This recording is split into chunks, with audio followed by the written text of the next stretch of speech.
Carta 5. Mi querido orugario. Es un poquito decepcionante esperar un informe detallado de tu trabajo y recibir, en cambio, una tan vaga rapsodia como tu última carta. Dices que estás delirante de alegría porque los humanos europeos han empezado otra de sus guerras. Veo muy bien lo que te ha sucedido. No estás delirante, estás solo borracho. Leyendo entre las líneas de tu desequilibrado relato de la noche de insomnio de tu paciente, puedo reconstruir tu estado de ánimo con bastante exactitud.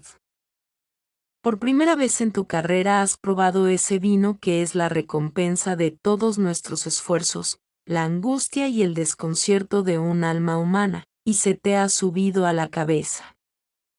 Apenas puedo reprochártelo. No espero encontrar cabezas viejas sobre hombros jóvenes. ¿Respondió el paciente a alguna de tus terroríficas visiones del futuro? ¿Le hiciste echar unas cuantas miradas autocompasivas al feliz pasado? ¿Tuvo algunos buenos escalofríos en la boca del estómago? ¿Tocaste bien el violín, no? Bien, todo eso es muy natural. Pero recuerda, orugario, que el deber debe anteponerse al placer. Si cualquier indulgencia presente para contigo mismo conduce a la pérdida final de la presa, te quedarás eternamente sediento de esa bebida de la que tanto estás disfrutando ahora tu primer sorbo. Si por el contrario, mediante una aplicación constante y serena, aquí y ahora, logras finalmente hacerte con su alma, entonces será tuyo para siempre, un cáliz viviente y lleno hasta el borde de desesperación, horror y asombro, al que puedes llevar a los labios tan a menudo como te plazca. Así que no permitas que ninguna excitación temporal te distraiga del verdadero asunto de minar la fe e impedir la formación de virtudes.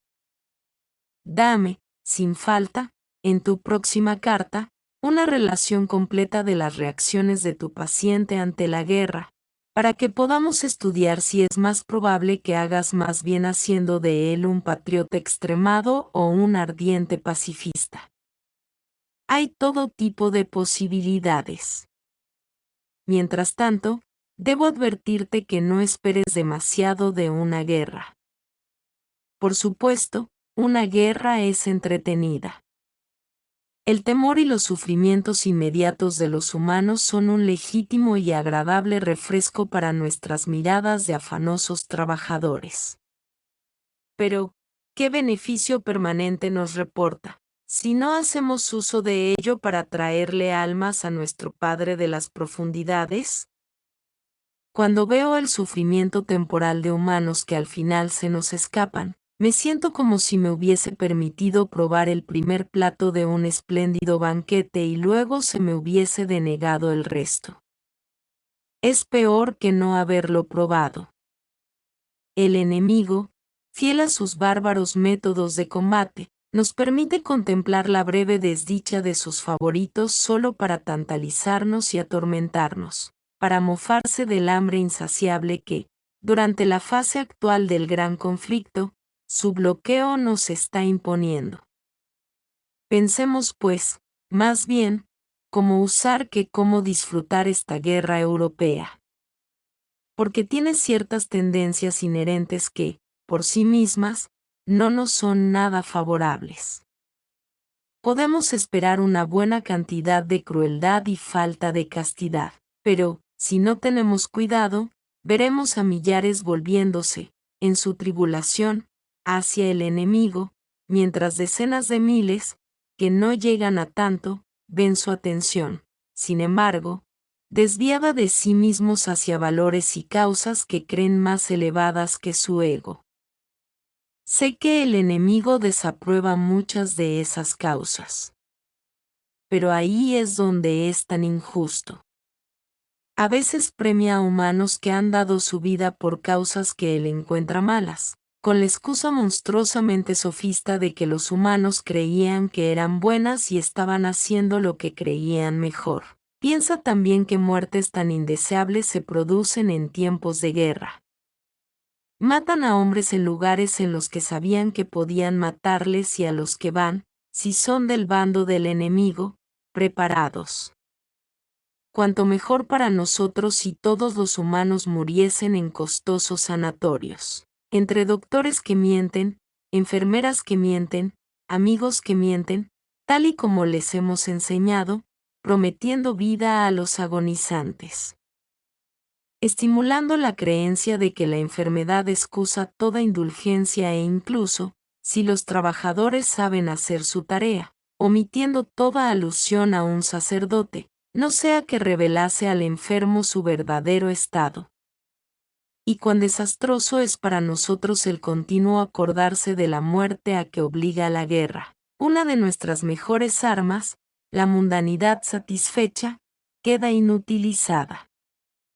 En tiempo de guerra, ni siquiera un humano puede creer que va a vivir para siempre. Sé que Scarárbol y otros han visto en las guerras una gran ocasión para atacar a la fe, pero creo que ese punto de vista es exagerado. A los partidarios humanos del enemigo, él mismo les ha dicho claramente que el sufrimiento es una parte esencial de lo que él llama redención. Así que una fe que es destruida por una guerra o una peste no puede haber sido realmente merecedora del esfuerzo de destruirla. Estoy hablando ahora del sufrimiento difuso a lo largo de un periodo prolongado como el que la guerra producirá.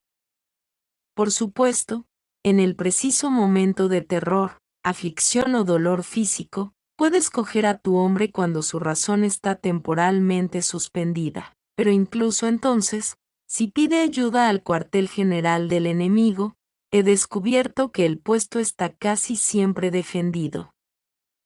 Tu cariñoso tío. Scrutopo. Carta 6. Mi querido orugario. Me encanta saber que la edad y profesión de tu cliente hacen posible, pero en modo alguno seguro, que sea llamado al servicio militar. Nos conviene que esté en la máxima incertidumbre, para que su mente se llene de visiones contradictorias del futuro, cada una de las cuales suscita esperanza o temor. No hay nada como el suspense y la ansiedad para parapetar el alma de un humano contra el enemigo. Él quiere que los hombres se preocupen de lo que hacen. Nuestro trabajo consiste en tenerles pensando qué les pasará. Tu paciente habrá aceptado, por supuesto, la idea de que debe someterse con paciencia a la voluntad del enemigo. Lo que el enemigo quiere decir con esto es, ante todo, que debería aceptar con paciencia la tribulación que le ha caído en suerte, el suspense y la ansiedad actuales. Es sobre esto por lo que debe decir, hágase tu voluntad, y para la tarea cotidiana de soportar esto se le dará el pan cotidiano. Es asunto tuyo procurar que el paciente nunca piense en el temor presente como en su cruz, sino solo en las cosas de las que tiene miedo. Déjale considerarlas sus cruces, déjale olvidar que, puesto que son incompatibles, no pueden sucederle todas ellas, y déjale tratar de practicar la fortaleza y la paciencia ante ellas por anticipado.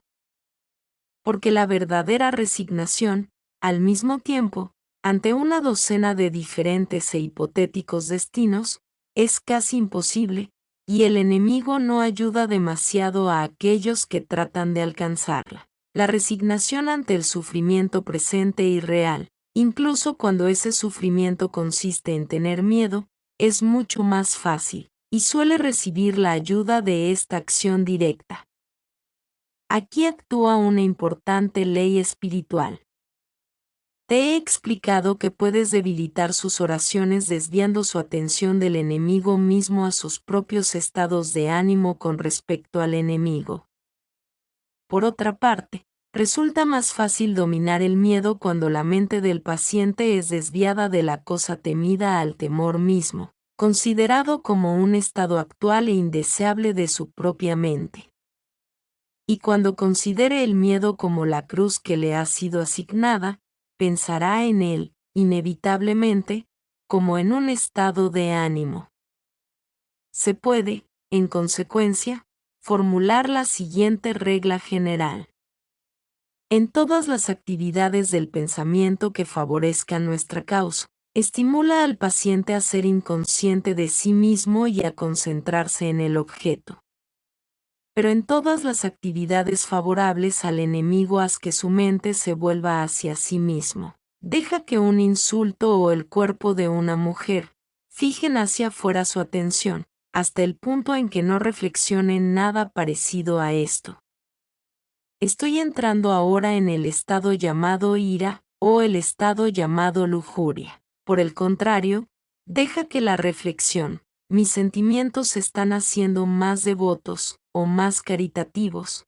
Fije su atención hacia adentro hasta tal punto que ya no mire más allá de sí mismo para ver a nuestro enemigo o a sus propios vecinos.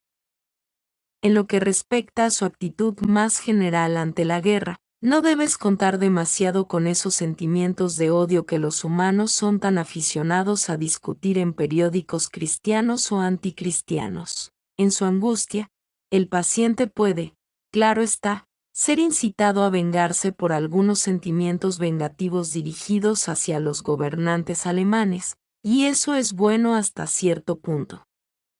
Pero suele ser una especie de odio melodramático o mítico, dirigido hacia cabezas de turco imaginarias. Nunca ha conocido estas personas en la vida real. Son maniquíes modelados en lo que dicen los periódicos. Los resultados de este odio fantasioso son a menudo muy decepcionantes, y de todos los humanos, los ingleses son, en este aspecto, los más deplorables mariquitas. Son criaturas de esa miserable clase que ostentosamente proclama que la tortura es demasiado buena para sus enemigos, y luego le dan té y cigarrillos al primer piloto alemán herido que aparece en su puerta trasera. Hagas lo que hagas, habrá cierta benevolencia, al igual que cierta malicia, en el alma de tu paciente. Lo bueno es dirigir la malicia a sus vecinos inmediatos, a los que ve todos los días, y proyectar su benevolencia a la circunferencia remota, a gente que no conoce. Así, la malicia se hace totalmente real y la benevolencia en gran parte imaginaria. No sirve de nada inflamar su odio hacia los alemanes si, al mismo tiempo, un pernicioso hábito de caridad está desarrollándose entre él y su madre, su patrón, y el hombre que conoce en el tren. Piensa en tu hombre como en una serie de círculos concéntricos, de los que el más interior es su voluntad, después su intelecto, y finalmente su imaginación. Difícilmente puedes esperar, al instante, excluir de todos los círculos todo lo que huele al enemigo, pero debes estar empujando constantemente todas las virtudes hacia afuera, hasta que estén finalmente situadas en el círculo de la imaginación. Y todas las cualidades deseables hacia adentro, hacia el círculo de la voluntad. Solo en la medida en que alcancen la voluntad y se conviertan en costumbres no son fatales las virtudes. No me refiero, por supuesto, a lo que el paciente confunde con su voluntad, la furia y el apuro conscientes de las decisiones y los dientes apretados, sino el verdadero centro, lo que el enemigo llama el corazón. Todo tipo de virtudes pintadas en la imaginación o aprobadas por el intelecto, o incluso, en cierta medida, amadas y admiradas, no dejarán a un hombre fuera de la casa de nuestro Padre. De hecho, pueden hacerle más divertido cuando llegue a ella. Tu cariñoso tío. Scrutopo. Carta 7. Mi querido orugario. Me asombra que me preguntes si es esencial mantener al paciente ignorante de tu propia existencia. Esa pregunta, al menos durante la fase actual del combate, ha sido contestada para nosotros por el alto mando. nuestra política, por el momento, es la de ocultarnos. Por supuesto, no siempre ha sido así. Nos encontramos, realmente, ante un cruel dilema. Cuando los humanos no creen en nuestra existencia, perdemos todos los agradables resultados del terrorismo directo, y nos hacemos brujos. Por otra parte, cuando creen en nosotros, no podemos hacerles materialistas y escépticos. Al menos, no todavía. Tengo grandes esperanzas de que aprenderemos, con el tiempo, a emotivizar y mitologizar su ciencia hasta tal punto que lo que es, en efecto, una creencia en nosotros, aunque no con ese nombre, se infiltrará en ellos mientras la mente humana permanece cerrada a la creencia en el enemigo. La fuerza vital, la adoración del sexo, y algunos aspectos del psicoanálisis pueden resultar útiles en este sentido. Si alguna vez llegamos a producir nuestra obra perfecta, el brujo materialista, el hombre que no usa, sino meramente adora, lo que vagamente llama fuerzas, al mismo tiempo que niega la existencia de espíritus, entonces el fin de la guerra estará a la vista. Pero, mientras tanto, debemos obedecer nuestras órdenes. No creo que tengas mucha dificultad en mantener a tu paciente en la ignorancia. El hecho de que los diablos sean predominantemente figuras cómicas en la imaginación moderna te ayudará. Si la más leve sospecha de tu existencia empieza a surgir en su mente, insinúele una imagen de algo con mallas rojas, y persuádele de que, puesto que no puede creer en eso, no puede, en consecuencia, creer en ti. Es un viejo método del libro de texto de confundirles. No había olvidado mi promesa de estudiar si deberíamos hacer del paciente un patriota extremado o un extremado pacifista. Todos los extremos, excepto la extrema devoción al enemigo, deben ser estimulados. No siempre, claro, pero sí en esta etapa. Algunas épocas son templadas y complacientes, y entonces nuestra misión consiste en adormecerlas más aún.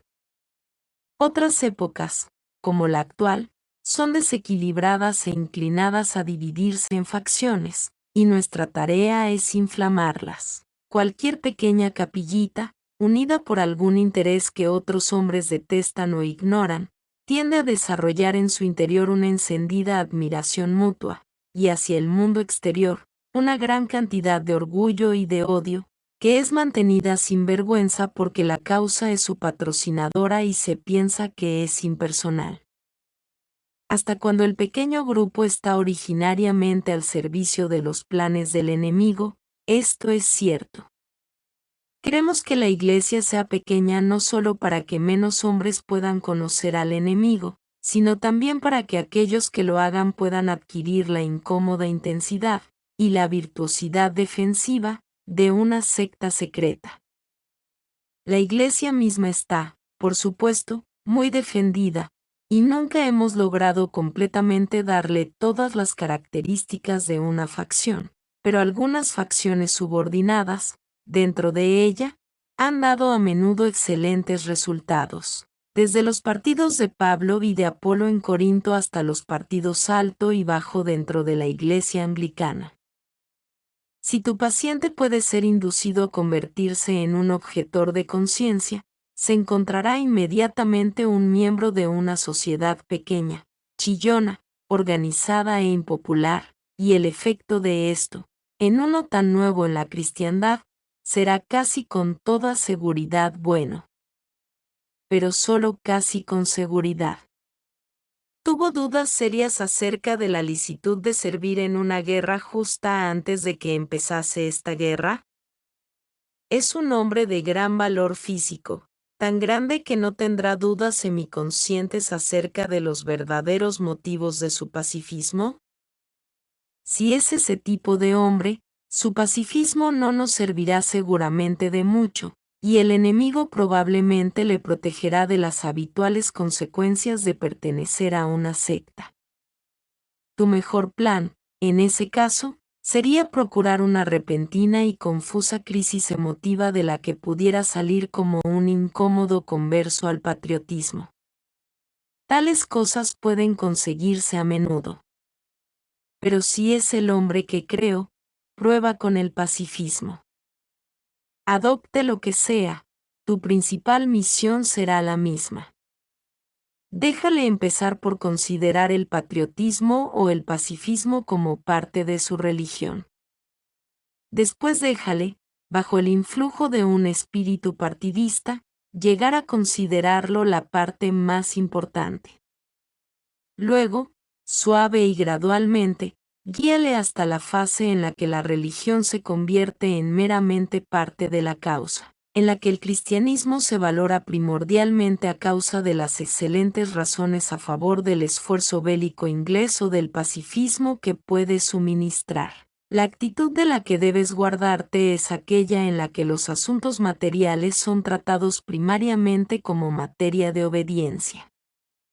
Una vez que hayas hecho del mundo un fin, y de la fe un medio, ya casi has vencido a tu hombre, e importa muy poco qué clase de fin mundano persiga, con tal de que los mítines, panfletos, políticas, movimientos, causas y cruzadas le importen más que las oraciones, los sacramentos y la caridad, será nuestro, y cuanto más religioso, en ese sentido, más seguramente nuestro. Podría enseñarte un buen montón aquí abajo. Tu cariñoso tío. Scrutopo. Carta 8. Mi querido orugario. ¿Con qué tienes grandes esperanzas de que la etapa religiosa del paciente esté finalizando, eh?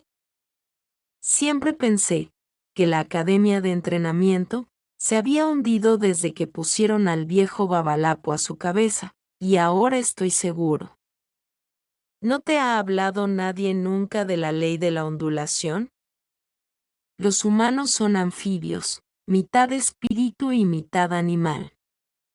La decisión del enemigo de crear tan repugnante híbrido fue una de las cosas que hicieron que nuestro padre le retirase su apoyo. Como espíritus, pertenecen al mundo eterno, pero como animales habitan el tiempo.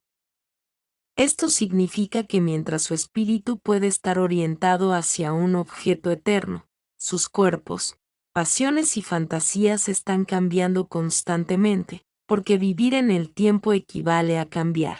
Lo más que puede acercarse a la constancia, por tanto, es la ondulación, el reiterado retorno a un nivel del que repetidamente vuelven a caer una serie de cimas y cimas. Si hubieses observado a tu paciente cuidadosamente, habrías visto esta ondulación en todos los aspectos de su vida, su interés por su trabajo, su afecto hacia sus amigos, sus apetencias físicas, todo sube y baja. Mientras viva en la tierra, periodos de riqueza y vitalidad emotiva y corporal alternarán con periodos de aletargamientos y pobreza. La sequía y monotonía que tu paciente está atravesando ahora no son, como gustosamente supones, obra tuya. Son meramente un fenómeno natural que no nos beneficiará a menos que hagas buen uso de él. Para decidir cuál es su mejor uso, debes preguntarte qué uso quiere hacer de él el enemigo, y entonces hacer lo contrario. Ahora bien, puede sorprenderte aprender que, en sus esfuerzos por conseguir la posesión permanente de un alma, se apoya más aún en los bajos que en los altos. Algunos de sus favoritos especiales han atravesado bajos más largos y profundos que los demás. La razón es esta: para nosotros, un humano es, ante todo, un alimento. Nuestra meta es absorber su voluntad en la nuestra, el aumento a su expensa de nuestra propia área de personalidad. Pero la obediencia que el enemigo exige de los hombres es otra cuestión. Hay que encararse con el hecho de que toda la palabrería acerca de su amor a los hombres, y de que su servicio es la libertad perfecta, no es, como uno creería con gusto, mera propaganda, sino espantosa verdad. Él realmente quiere llenar el universo de un montón de odiosas pequeñas réplicas de sí mismo, criaturas cuya vida, a escala reducida, será cualitativamente como la suya propia, no porque él las haya absorbido, sino porque sus voluntades se pliegan libremente a la suya. Nosotros queremos ganado que pueda finalmente convertirse en alimento. Él quiere siervos que finalmente puedan convertirse en hijos. Nosotros queremos sorber, Él quiere dar. Nosotros estamos vacíos y querríamos estar llenos, Él está lleno y rebosa. Nuestro objetivo de guerra es un mundo en el que nuestro Padre de las profundidades haya absorbido en su interior a todos los demás seres. El enemigo desea un mundo lleno de seres unidos a Él, pero todavía distintos. Y ahí es donde entran en juego los bajos. Debes haberte preguntado muchas veces por qué el enemigo no hace más uso de sus poderes para hacerse sensiblemente presente a las almas humanas en el grado y en el momento que le parezca. Pero ahora ves que lo irresistible y lo indiscutible son las dos armas que la naturaleza misma de su plan le prohíben utilizar. Para él, sería inútil meramente dominar una voluntad humana, como lo haría, salvo en el grado más tenue y reducido, su presencia sensible. No puede seducir. Solo puede cortejar. Porque su innoble idea es comerse el pastel y conservarlo. Las criaturas han de ser una con él, pero también ellas mismas. Meramente cancelarlas o asimilarlas no serviría. Está dispuesto a dominar un poco al principio. Las pondrá en marcha con comunicaciones de su presencia que, aunque tenues, les parecen grandes, con dulzura emotiva, y con fáciles victorias sobre la tentación. Pero él nunca permite que este estado de cosas se prolongue.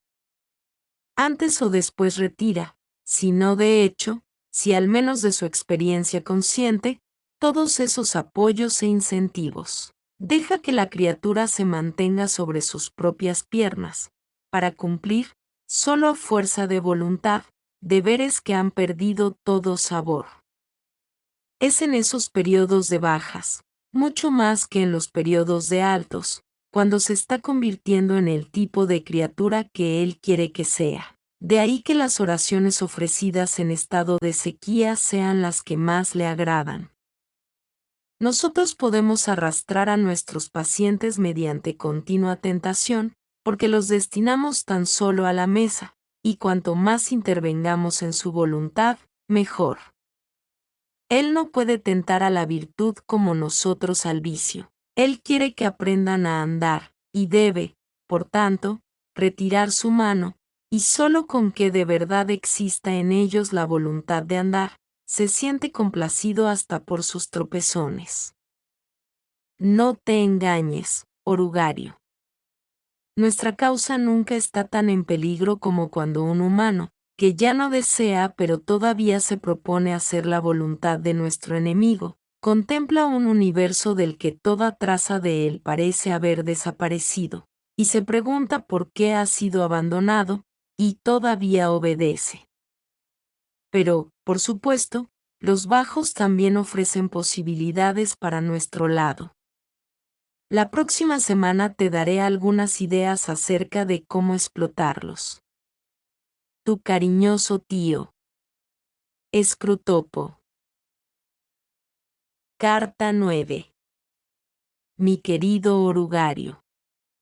Espero que mi última carta te haya convencido de que, el seno de monotonía o sequía que tu paciente está atravesando en la actualidad, no te dará, por sí mismo, su alma, sino que necesita ser adecuadamente explotado. Ahora voy a considerar qué formas debería tomar esta explotación. En primer lugar, siempre he encontrado que los periodos bajos de la ondulación humana suministran una excelente ocasión para todas las tentaciones sensuales, especialmente las del sexo. Esto quizá te sorprenda, porque, naturalmente, hay más energía física, y por tanto más apetito potencial, en los periodos altos. Pero debes recordar que entonces los poderes de resistencia están también en su máximo. La salud y el estado de ánimo que te conviene utilizar para provocar la lujuria pueden también, sin embargo, ser muy fácilmente utilizados para el trabajo o el juego o la meditación o las diversiones inocuas. El ataque tiene mucho mayores posibilidades de éxito cuando el mundo interior del hombre es gris, frío y vacío. Y hay que señalar también que la sexualidad de los bajos es sutilmente distinta, cualitativamente, de la de los altos. Es mucho menos probable que conduzca a ese débil fenómeno que los humanos llaman estar enamorados, mucho más fácil de empujar hacia las perversiones, mucho menos contaminado por esas concomitancias generosas, imaginativas e incluso espirituales que tan a menudo hacen tan decepcionante la sexualidad humana. Lo mismo ocurre con otros deseos de la carne.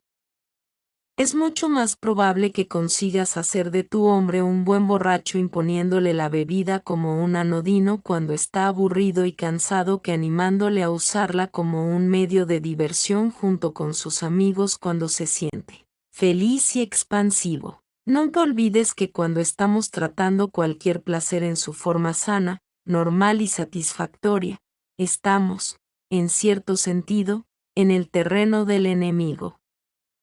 Ya sé que hemos conquistado muchas almas por medio del placer. De todas maneras, el placer es un invento suyo, no nuestro. Él creó los placeres. Todas nuestras investigaciones hasta ahora no nos han permitido producir ni uno. Todo lo que podemos hacer es incitar a los humanos a gozar los placeres que nuestro enemigo ha inventado, en momentos, o en formas, o en grados que él ha prohibido. Por eso tratamos siempre de alejarnos de la condición natural de un placer hacia lo que en él es menos natural, lo que menos huele a su hacedor, y lo menos placentero. La fórmula es una ansia siempre creciente de un placer siempre decreciente. Es más seguro, y es de mejor estilo, conseguir el alma del hombre y no darle nada a cambio. Eso es lo que realmente alegra el corazón de nuestro Padre. Y los bajos son el momento adecuado para empezar el proceso. Pero existe una forma mejor todavía de explotar los bajos. Me refiero a lograrlo por medio de los propios pensamientos del paciente acerca de ellos. Como siempre, el primer paso consiste en mantener el conocimiento fuera de su mente. No le dejes sospechar la existencia de la ley de la ondulación. Hazle suponer que los primeros ardores de su conversión podrían haber durado, y deberían haber durado siempre, y que su aridez actual es una situación igualmente permanente. Una vez que hayas conseguido fijar bien en su mente este error, puedes proseguir por varios medios. Todo depende de que tu hombre sea del tipo depresivo, al que se puede tentar a la desesperación, o del tipo inclinado a pensar lo que quiere, al que se le puede asegurar que todo va bien. El primer tipo se está haciendo raro entre los humanos. Si, por casualidad, tu paciente pertenece a él, todo es fácil. No tienes más que mantenerle alejado de cristianos con experiencia. Una tarea fácil hoy día, dirigir su atención a los pasajes adecuados de las Escrituras, y luego ponerle a trabajar en el desesperado plan de recobrar sus viejos sentimientos por pura fuerza de voluntad. Y la victoria es nuestra. Si es del tipo más esperanzado, tu trabajo es hacerle resignarse a la actual baja temperatura de su espíritu y que gradualmente se contente convenciéndose a sí mismo de que, después de todo, no es tan baja. En una semana o dos le estarás haciendo dudar si los primeros días de su cristianismo no serían, tal vez, un poco excesivos. Háblale sobre la moderación en todas las cosas. Una vez que consigas hacerle pensar que la religión está muy bien, pero hasta cierto punto, podrás sentirte satisfecho acerca de su alma. Una religión moderada es tan buena para nosotros como la falta absoluta de religión, y más divertida. Otra posibilidad es la del ataque directo contra su fe. Cuando le hayas hecho suponer que el bajo es permanente, debes persuadirle de que su fase religiosa va a acabarse, como todas sus fases precedentes. Por supuesto, no hay forma imaginable de pasar mediante la razón de la proposición. Estoy perdiendo interés en esto a la proposición. Esto es falso.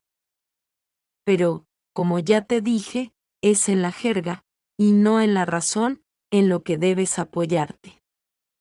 La mera palabra fase lo logrará probablemente. Supongo que la criatura ha atravesado varias anteriormente, todas lo han hecho, y que siempre se siente superior y condescendiente para aquellas de las que ha salido, no porque las haya superado realmente, sino simplemente porque están en el pasado.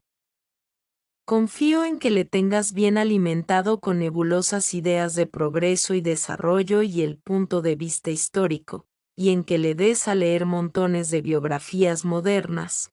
En ellas, la gente siempre está superando fases, ¿no? ¿Te das cuenta? Mantén su mente lejos de la simple antítesis entre lo verdadero y lo falso. Bonitas expresiones difusas, fue una fase. Ya he superado todo eso, y no olvides la bendita palabra, adolescente. Tu cariñoso tío. Scrutopo.